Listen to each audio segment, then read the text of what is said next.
Harry Potter and the Philosopher's Stone is a 2001 fantasy film directed by Chris Columbus and distributed by Warner Bros. Pictures, based on J.K. Rowling's 1997 novel of the same name. Produced by David Heyman and written by Steve Kloves, it is the first installment of the Harry Potter film series. The film stars Daniel Radcliffe as Harry Potter, with Rupert Grint as Ron Weasley, and Emma Watson as Hermione Granger. Its story follows Harry's first year at Hogwarts School of Witchcraft and Wizardry as he discovers that he is a famous wizard and begins his formal wizarding education.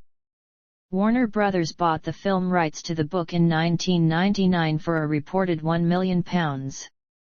Production began in the United Kingdom in 2000, with Chris Columbus being chosen to create the film from a short list of directors that included Steven Spielberg and Rob Reiner.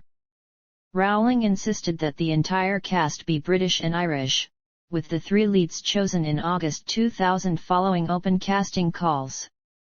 The film was shot at Leavesden Film Studios and historic buildings around the United Kingdom, from September 2000 to March 2001. The film was released to cinemas in the United Kingdom and Ireland on 10 and November 11, 2001 for 2 days of previews. It opened on November 16 in the United States, Canada, and Taiwan as well as officially in the United Kingdom and Ireland.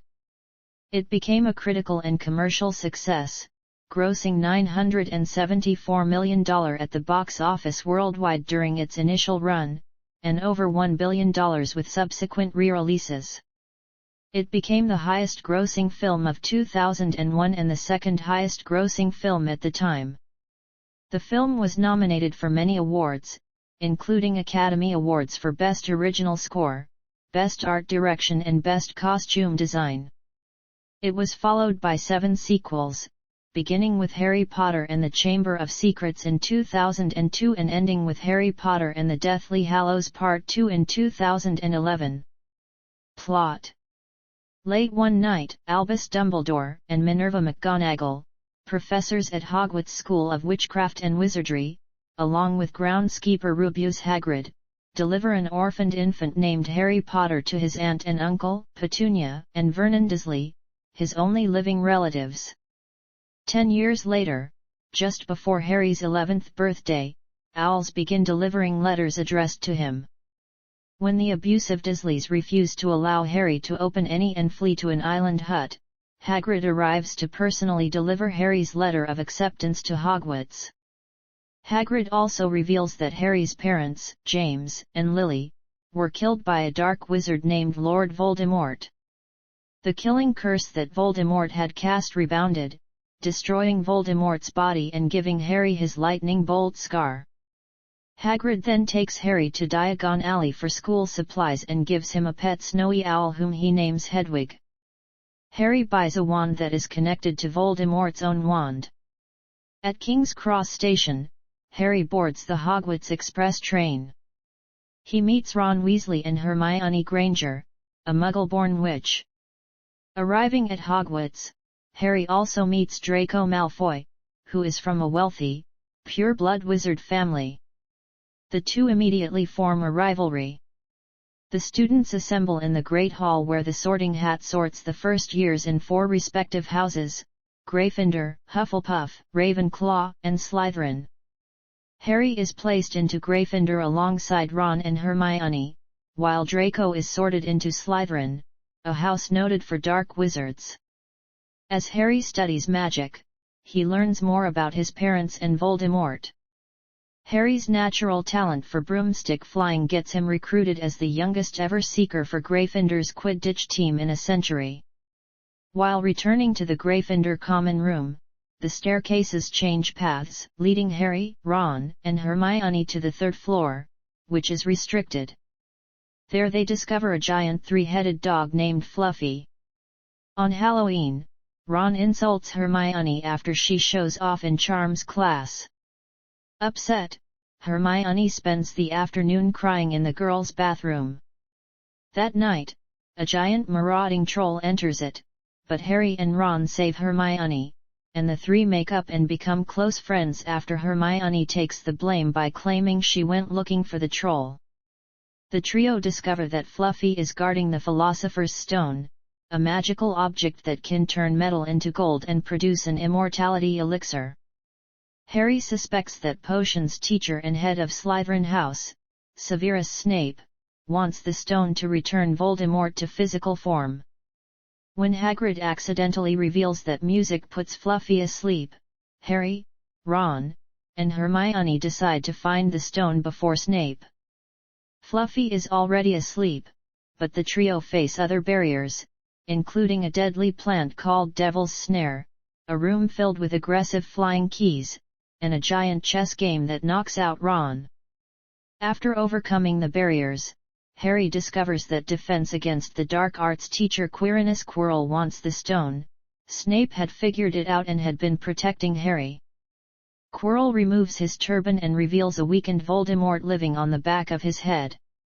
Dumbledore's protective enchantment places the stone in Harry's possession. Voldemort attempts to bargain the stone from Harry in exchange for resurrecting his parents, but Harry sees through his trick and refuses. Quirrell attempts to kill Harry. When Harry touches Quirrell's skin, it burns Quirrell, reducing him to ashes. Voldemort's soul rises from the pile and escapes, knocking out Harry as it passes through him. Harry recovers in the school infirmary. Dumbledore says the stone has been destroyed to prevent misuse, and that Ron and Hermione are safe. Dumbledore reveals how Harry defeated Quirrell. When Lily died to save Harry, a love-based protection against Voldemort was placed on him. Harry, Ron, and Hermione are rewarded with house points for their heroism, tying them for first place with Slytherin. Dumbledore then awards 10 points to their housemate Neville Longbottom for having had the courage to stand up to the trio, granting Gryffindor the House Cup. Harry returns to the Dursleys for the summer, happy to finally have a real home at Hogwarts. Cast: Daniel Radcliffe as Harry Potter, an 11-year-old orphan living with his unwelcoming aunt, uncle, and cousin, who learns of his own fame as a wizard known to have survived his parents' murder at the hands of the Dark Wizard Lord Voldemort as an infant when he is accepted to Hogwarts School of Witchcraft and Wizardry. Columbus had wanted Radcliffe for the role since he saw him in the BBC's production of David Copperfield, before the open casting sessions had taken place, but had been told by casting director Susan Figgis that Radcliffe's protective parents would not allow their son to take the part. Columbus explained that his persistence in giving Radcliffe the role was responsible for Figgis' resignation. Radcliffe was asked to audition in 2000, when Heyman and Kay Loves met him and his parents at a production of Stones in His Pockets in London. Heyman and Columbus successfully managed to convince Radcliffe's parents that their son would be protected from media intrusion, and they agreed to let him play Harry. Rowling approved of Radcliffe's casting, stating that having seen Screen Test, I don't think Chris Columbus could have found a better Harry. Radcliffe was reportedly paid £1 million for the film, although he felt the fee was not that important to him. William Moseley, who was later cast as Peter Pevensie in the Chronicles of Narnia series, also auditioned for the role. The Saunders triplets appear as Harry as a baby. Rupert Grint as Ron Weasley, Harry's best friend at Hogwarts and a younger member of the Weasley wizarding family. A fan of the series, Grint decided he would be perfect for the part because ginger hair. Having seen a Newsround report about the open casting, he sent in a video of himself rapping about how he wished to receive the part. His attempt was successful as the casting team asked for a meeting with him. Thomas Brodie Sangster auditioned for the role but was rejected.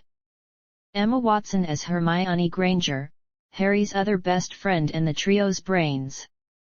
Watson's Oxford theatre teacher passed her name on to the casting agents and she had to do over 5 interviews before she got the part. Watson took her audition seriously, but never really thought had any chance of getting the role. The producers were impressed by Watson's self-confidence and she outperformed the thousands of other girls who had applied. John Cleese as Nearly Headless Nick, The Ghost of Gryffindor House. Robbie Coltrane as Rubeus Hagrid, a half-giant and Hogwarts gamekeeper. Coltrane was one of the two actors Rowling wanted most, along with Smith as McGonagall. Coltrane, who was already a fan of the books, prepared for the role by discussing Hagrid's past and future with Rowling.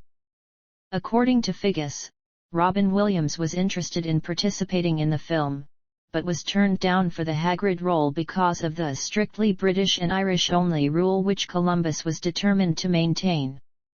Warwick Davis as Phileas Flitwick, the charms master and head of Ravenclaw House. Davis also plays two other roles in the film, the Goblin Head Teller at Gringotts, and dubs the voice of Grip Hook, who is embodied by Vern Troyer. Richard Griffiths as Vernon Dursley, Harry's Muggle uncle. Richard Harris as Albus Dumbledore, Hogwarts headmaster and one of the most famous and powerful wizards of all time. Harris initially rejected the role, only to reverse his decision after his granddaughter stated she would never speak to him again if he did not take it. Patrick McGoohan was initially offered the role, and showed interest, but declined due to health issues. Sean Connery was also offered the role but turned it down because he was not interested in the film's subject matter. Ian Hart as Quirinus Quirrell, the stuttering defense against the dark arts teacher at Hogwarts. David Thewlis auditioned for the part. He would later be cast as Remus Lupin in Harry Potter and the Prisoner of Azkaban. Hart also voiced Lord Voldemort, while Richard Bremer provided his physical appearance and portrayed him as a hooded figure during a flashback. John Hurt as Mr. Ollivander, a highly regarded wand maker and the owner of Ollivanders. Alan Rickman as Severus Snape, the potions master and head of Slytherin House.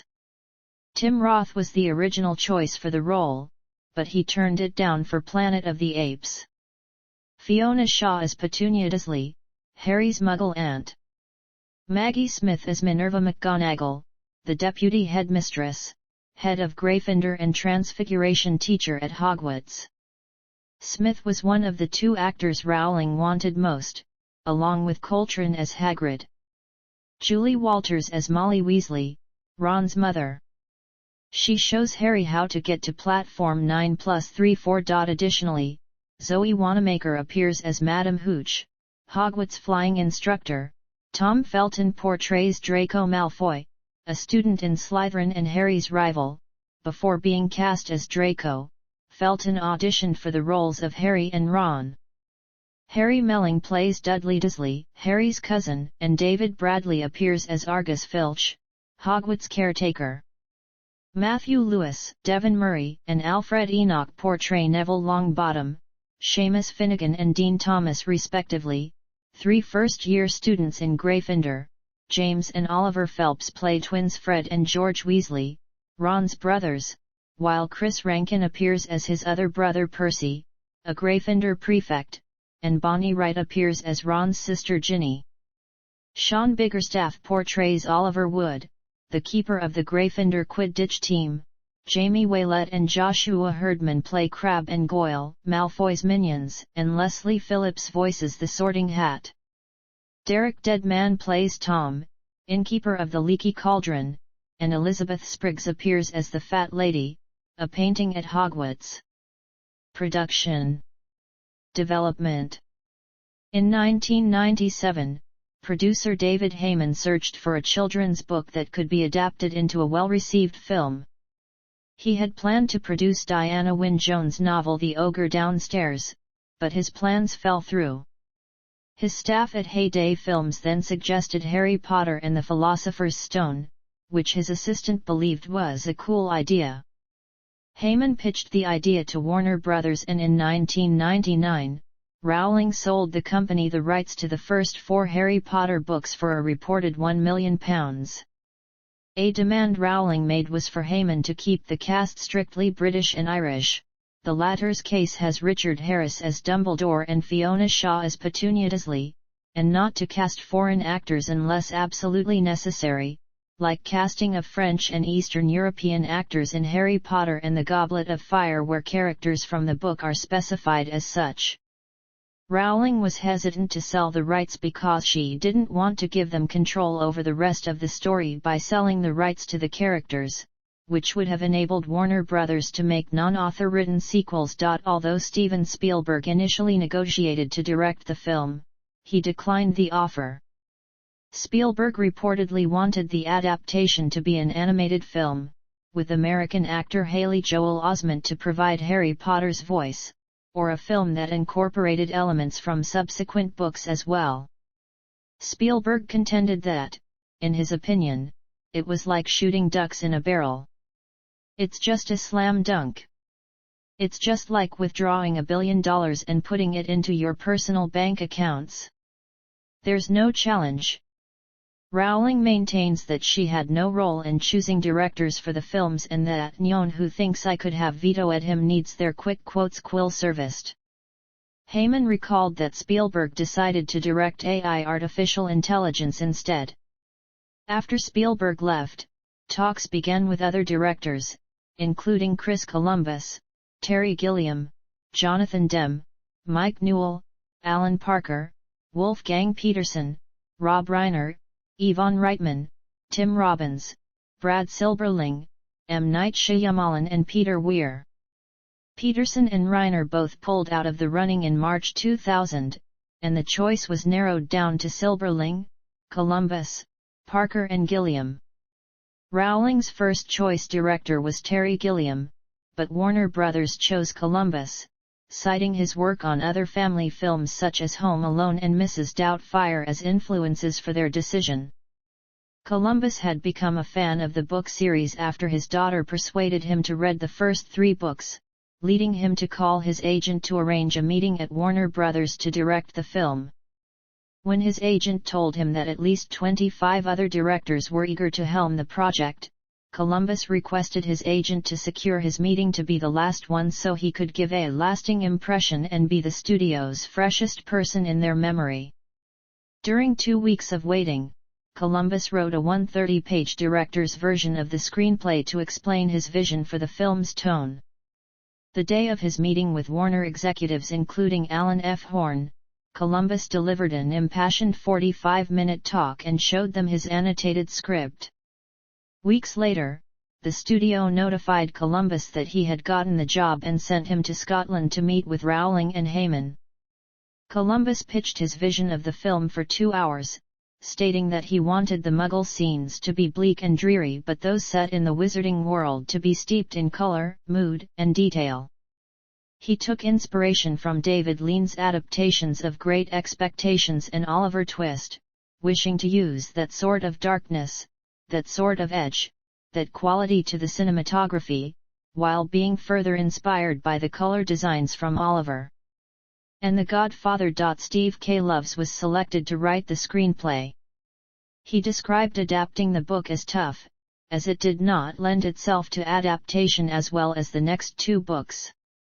K. Loves often received synopses of books proposed as film adaptations from Warner Bros., which he almost never read, but Harry Potter jumped out at him.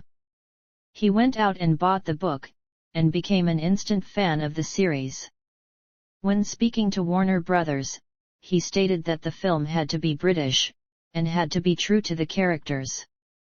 K. Loves was nervous when he first met Rowling as he did not want her to think he was going to her baby. Rowling admitted that she was really ready to hate this Steve K. Loves, but recalled her initial meeting with him. "The first time I met him, he said to me, 'You know who my favorite character is?' And I thought, you're gonna say Ron. I know you're gonna say Ron. But he said Hermione. And I just kind of melted." Rowling received a large amount of creative control, an arrangement that Columbus did not mind. Warner Bros. Had initially planned to release the film over July 4, 2001 weekend, making for such a short production window that several proposed directors pulled themselves out of the running. Due to time constraints, the date was put back to November 16, 2001. Casting. Rowling insisted that the cast be kept British. Susie Figgis was appointed as casting director, working with both Columbus and Rowling in auditioning the lead roles of Harry, Ron, and Hermione. Open casting calls were held for the main three roles, with only British children being considered. The principal auditions took place in three parts, with those auditioning having to read a page from the novel, then to improvise a scene of the students' arrival at Hogwarts, and finally to read several pages from the script in front of Columbus. Scenes from Columbus' script for the young Sherlock Holmes were also used in auditions. On July 11, 2000, Figgis left the production, complaining that Columbus did not consider any of the thousands of children they had auditioned worthy. By August 2000, Alan Rickman and Richard Harris were in final talks to play Severus Snape and Albus Dumbledore, respectively, and were confirmed later that month.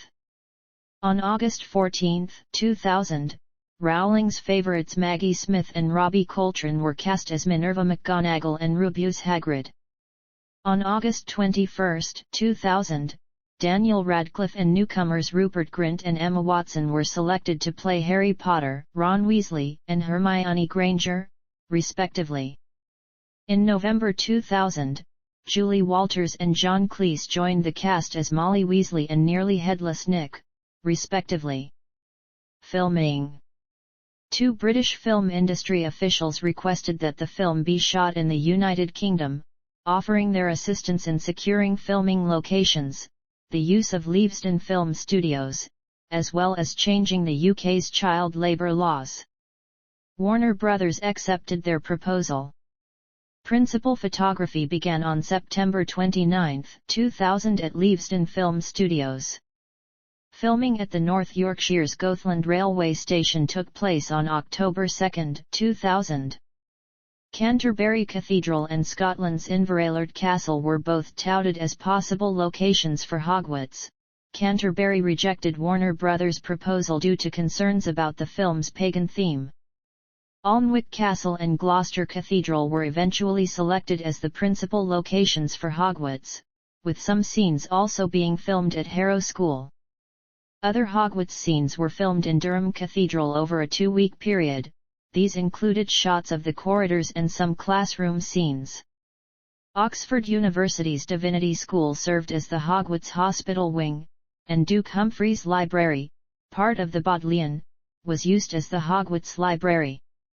Filming for Privet Drive took place on Picket Post Close in Bracknell, Berkshire. Filming in the street took 2 days instead of the planned single day, so payments to the street's residents were correspondingly increased. For all the subsequent film scenes set in Privet Drive, filming took place on a constructed set in Leavesden Film Studios, which proved to be cheaper than filming on location. London's Australia House was selected as the location for Gringotts Wizarding Bank, while Christchurch, Oxford was the location for the Hogwarts Trophy Room. London Zoo was used as the location for the scene in which Harry accidentally sets a snake on Dudley, with King's Cross Station also being used as the book specifies. Filming concluded on March 23, 2001, with final work being done in July 2001. Because the American title was different, all scenes that mention the Philosopher's Stone by name had to be shot twice, once with the actors saying philosophers and once with sorcerers. The children filmed for 4 hours and then did 3 hours of schoolwork. They developed a liking for fake facial injuries from the makeup staff. Radcliffe was initially meant to wear green contact lenses as his eyes are blue, and not green like Harry's, but the lenses gave Radcliffe extreme irritation. Upon consultation with Rowling, it was agreed that Harry could have blue eyes. Design and special effects. Judianna Makovsky served as the costume designer. She redesigned the Quidditch robes, having initially planned to use those shown on the cover of the American book, but deemed them a mess. Instead, she dressed the Quidditch players in preppy sweaters, 19th-century fencing breeches and arm guards. Production designer Stuart Craig built the sets at Leavesden Studios, including Hogwarts Great Hall, basing it on many English cathedrals. Although originally asked to use an existing old street to film the Diagon Alley scenes, Craig decided to build his own set, comprising Tudor, Georgian and Queen Anne architecture. Columbus originally planned to use both animatronics and CGI animation to create the magical creatures, including Fluffy. Nick Dudman, who worked on Star Wars, Episode I The Phantom Menace, was given the task of creating the needed prosthetics, with Jim Henson's Creature Shop providing creature effects. John Coppinger stated that the magical creatures that needed to be created had to be designed multiple times. The film features nearly 600 special effects shots, involving numerous companies. Industrial Light and Magic created Lord Voldemort's face on the back of Quirrell, Rhythm and Hues animated Norbert, and Sony Pictures Imageworks produced the Quidditch scenes. Music. John Williams was selected to compose the score, having previously collaborated with Chris Columbus for Home Alone and Home Alone 2, Lost in New York. Williams composed the score at his homes in Los Angeles and Tanglewood before recording it in London in September 2001. One of the main themes is entitled Hedwig's Theme.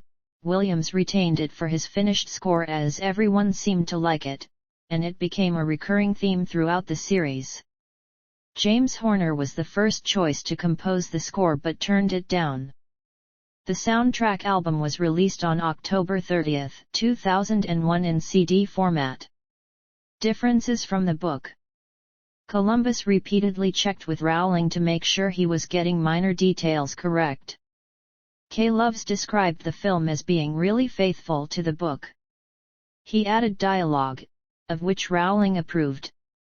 One of the lines originally included had to be removed after Rowling told him that it would directly contradict an event in the then unreleased fifth Harry Potter novel Harry Potter and the Order of the Phoenix. Several minor characters have been removed from the film version, most prominently Peeves the Poltergeist.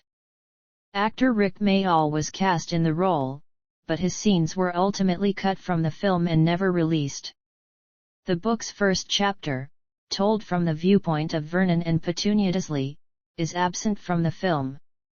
Harry and Draco's first encounter in Madame Malkin's robe shop and the midnight duel are not in the film. In the film, the responsibility of taking Norbert away is given to Dumbledore, while in the book, Harry and Hermione have to bring him by hand to Charlie Weasley's friends. This necessitated a change in the detention plotline. In the book, Filch catches Harry and Hermione leaving the astronomy tower and puts them in detention with Neville and Malfoy, while in the film, all three protagonists receive detention after Malfoy finds them in Hagrid's hut after hours. According to K. Loves, this was the one part of the book that felt easily could be changed. The Quidditch pitch is altered from a traditional stadium to an open field circled by spectator towers. The book's timeline is not enforced in the film. In the book, Harry's 11th birthday is in 1991. On the film set for 4 Privet Drive, Dudley's certificates from primary school bear the year 2001. Distribution. Marketing. The first teaser poster was released on December 1, 2000. The first teaser trailer was released via satellite on March 2, 2001 and debuted in cinemas with the release of See Spot Run. On June 29, 2001, a new trailer was released with the debut of AI artificial intelligence. A video game based on the film was released on November 15, 2001 by Electronic Arts for several consoles. A port for the game, for the GameCube, PlayStation 2 and Xbox, was released in 2003. Mattel won the rights to produce toys based on the film, to be sold exclusively through Warner Bros. Stores. Hasbro also produced products, including confectionery products based on those from the series. Warner Bros. Signed a deal worth $150 million with Coca-Cola to promote the film, although some pegged the deal at $40 million, $50 million worldwide for the movie. LEGO produced a series of sets based on buildings and scenes from the film, as well as a LEGO Creator video game. Theatrical release. Harry Potter and the Philosopher's Stone had its world premiere at the Odeon Leicester Square in London on November 4, 2001, with the cinema arranged to resemble Hogwarts School. The film had previews in the United Kingdom on 1,137 screens at 491 theatres on 10 and November 11, 2001. It officially opened on November 16, 2001 on 1,168 screens at 507 theatres in the United Kingdom and Ireland, in 3,672 theatres in the United States and Canada. It was the widest release at the time in the UK and the US. Home media. Harry Potter and the Philosopher's Stone was first released on VHS and DVD on May 11, 2002 in the UK and May 28, 2002 in the US. Between May and June 2002, the film sold 10 million copies, almost 60% of which were DVD sales. It would go on to make $19.1 million in rentals, surpassing The Fast and the Furious for having the largest DVD rentals. In December 2009, a 4-disc Ultimate Edition was released, with 7 minutes of deleted scenes added back in, the feature-length special Creating the World of Harry Potter Part 1, The Magic Begins, and a 48-page hardcover booklet. The extended version has a running time of about 159 minutes, which had previously been shown during certain television airings. The film was re-released on DVD as part of the 8-disc Harry Potter, the complete 8-film collection in November 2011, and on Blu-ray as part of the 31-disc Hogwarts collection in April 2014. Reception. Box office. In the United Kingdom and Ireland, Harry Potter and the Philosopher's Stone grossed a record single-day gross of £3.6 million during the first day of previews, beating Toy Story 2's record. It grossed a record £3.1 million for a Sunday, bringing its total to £6.7 million from the previews. It broke the record for the highest opening weekend ever, both including and excluding previews, making £16.3 million with and £9.6 million without previews, setting a further record single-day gross on the Saturday with £3.99 million. It set another Sunday record with a gross of £3.6 million. It had a record second weekend of £8.4 million. It remained at number 1 in the UK for 5 weeks. The film went on to make £66.1 million in the UK alone, making it the country's second highest grossing film of all time, until it was surpassed by Mamma Mia. In the United States and Canada, it made $32.3 million on its opening day, breaking the single-day record previously held by Star Wars, Episode I: The Phantom Menace. On the second day of release, the film's gross increased to $33.5 million, breaking the record for biggest single day again. It made $90.3 million during its first weekend, breaking the record for highest opening weekend of all time that was previously held by The Lost World, Jurassic Park.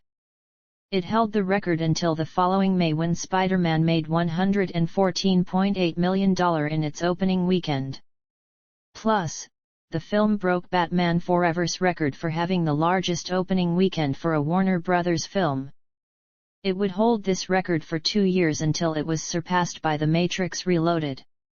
Additionally, it shattered other opening records, surpassing Monsters, Inc. for having the biggest November opening weekend, Planet of the Apes for having the largest non-holiday opening weekend, the highest Friday gross and the biggest opening weekend of the year, The Mummy Returns for scoring the highest Saturday gross, Home Alone 2, Lost in New York for having the highest opening weekend for a Chris Columbus film and Mission Impossible 2 for having the largest number of screenings, playing at 3,672 theaters.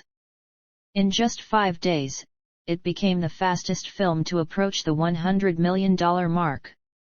The film grossed $2.3 million in its first 2 days in Taiwan, giving it a worldwide opening weekend total of $107 million. The film held on to the number 1 spot at the U.S. box office for 3 consecutive weekends before getting overtaken by Ocean's 11.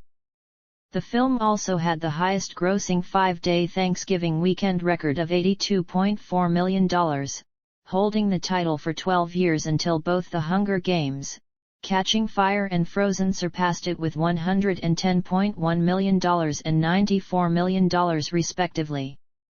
By Christmas, it went on to become the highest-grossing film of the year, dethroning Shrek. Similar results were achieved across the world.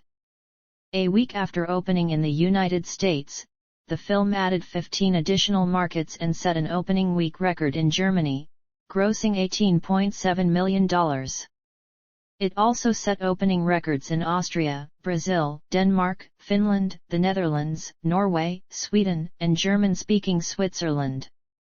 In the following weekend, after expanding to 31 countries, the film set a record overseas weekend gross of $60.9 million, including record openings in Australia, Greece, Israel, Japan, New Zealand, and Spain. It set another overseas weekend record with $62.3 million from 37 countries the following weekend, including record openings in France, Italy, and French-speaking Switzerland. The international opening weekend record would be held until it was given to Star Wars, Episode II: Attack of the Clones a year later.